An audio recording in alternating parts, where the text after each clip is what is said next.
Sabi nila, ang tunay na bayani ay gumagamit ng armas, handang mamatay, magbuwis ng dugo para sa bayan. Ngunit, ganoon rin ba si Rizal? Bata pa lamang, tinuruan na siya ng kanyang ina na si Teodora. Maagang namulat at natuto sa realidad ng buhay.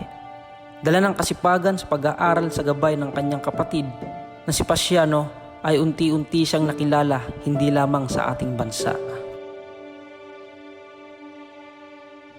Sa mistiso nitong muka, hindi mo mapagkakaila, madaming kababaihan ang nabaliw sa kanyang kakaibang abilidad bilang isang ganap na binata.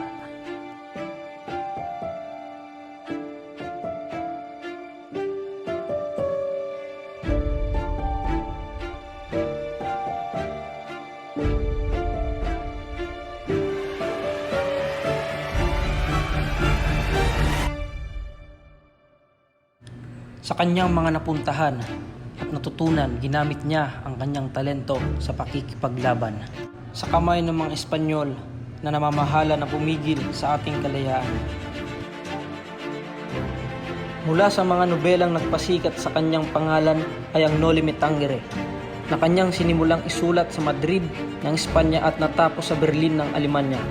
Sa tulong ng kanyang noong kaibigan na si Maxima Obiola, maging ang kanyang ina ay naranasan ang higpit ng madakip at makulong sa kwento, wala namang katotohanan.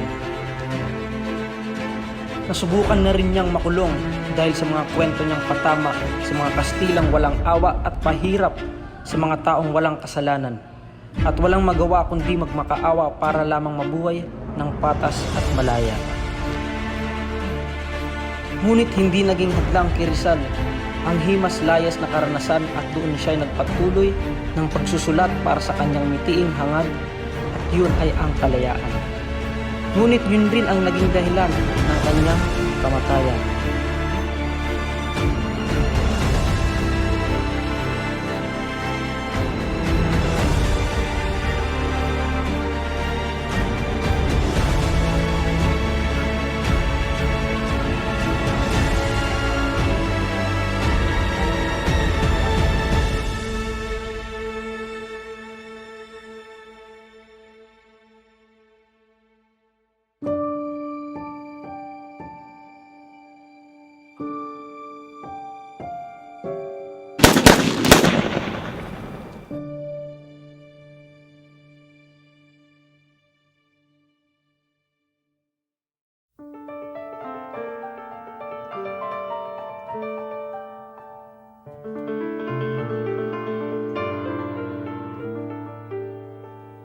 Eto ako't nag-isa, balisa walang kasama.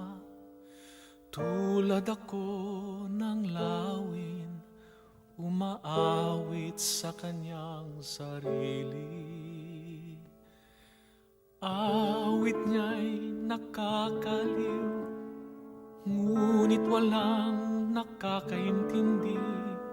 May nakapagsabi kung umibig ang isang lawin matindi, at kung ito'y sawi, mananatili lamang sa sarili.